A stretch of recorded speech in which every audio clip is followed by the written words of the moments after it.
don't want to. Don't talk to your father about periods. Almost everything. The way you live your life is taboo. Premarital sex. Aren't you ashamed that you're unable to bear children? Going to a temple while you're on your period. Having a boyfriend itself is a hush-hush, big hush-hush. What happens in the night in the bed? Lesbian? That's just a passing phase. No, never ever. I think sex is a... Oh no, never. When it comes to Singara Chennai, இது ஒரு படி மேல. End of the day, it's all about society having an issue. Oh my God, what would they say? What would they say?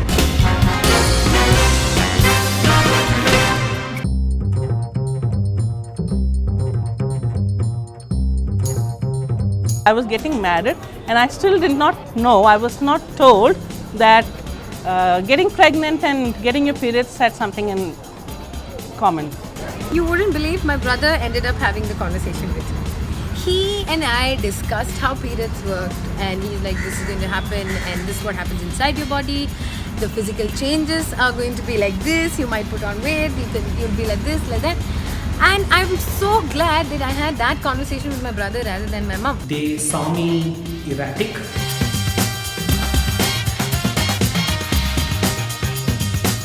When I was going through puberty, and I think they walked up to me and said that, hey, you know what, if it's regarding porn, if it's regarding sex, if it's regarding girlfriends, if it's regarding you believing that you don't grow hair as much as you're supposed to in comparison with other boys.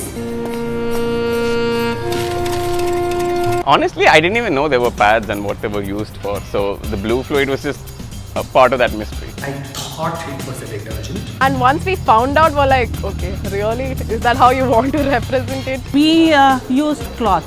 Why do they show the white clothes?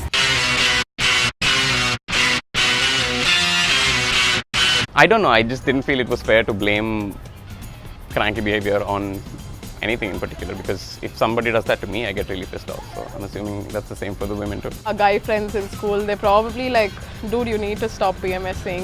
You're like really moody and this and that. When I was younger, yes, I made stupid sort of statements like that.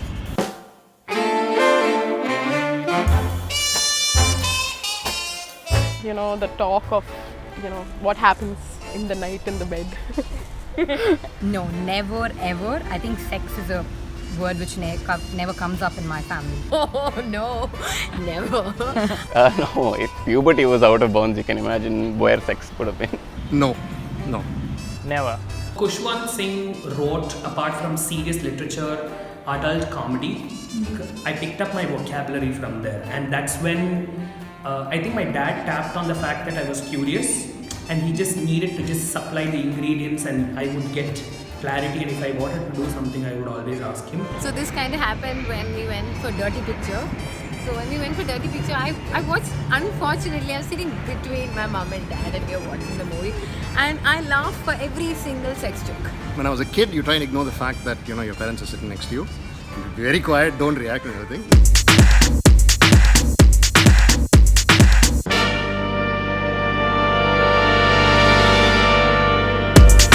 So I have considered using that as an excuse to get out of getting married or having kids.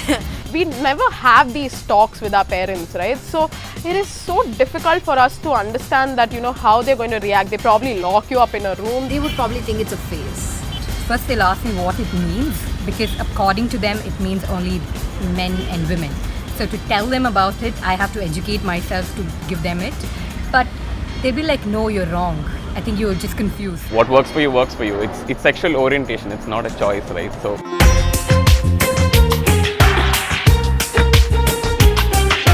Oh my God, this is like an uncomfortable topic at home. Now you need to get married, and if your husband is letting you do that, then continue with whatever you want to do. The time they've given me, 23, 24 maximum. We never had a say in it. It happened. So I told them, so I don't want to get married, but if I do get married, I'll choose someone of my own.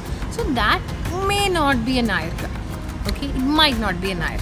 See, my parents are like, okay. I woke up early, I did all the work in the house, and I had to go out to work.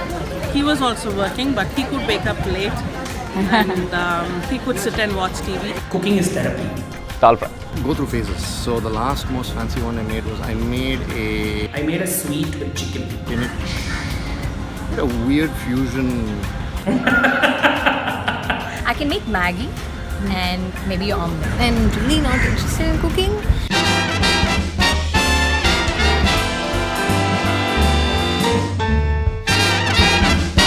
I've sort of had this mindset that I don't want kids since I was like 17. I have never wanted children, and I've made it very clear to my parents. But I was constantly told that that is something I'd grow out of eventually. Like, wait until you're 20 and you'll grow out of this. But no, I've always felt this way. I think my parents are getting around to the fact that I actually don't want kids. And I'm really not even that comfortable around children unless I like their parents a lot. It's going to be an issue. They make you sit with that pregnant mother and they do all the things that's done for her to you also. It kindles an interest in you to have kids.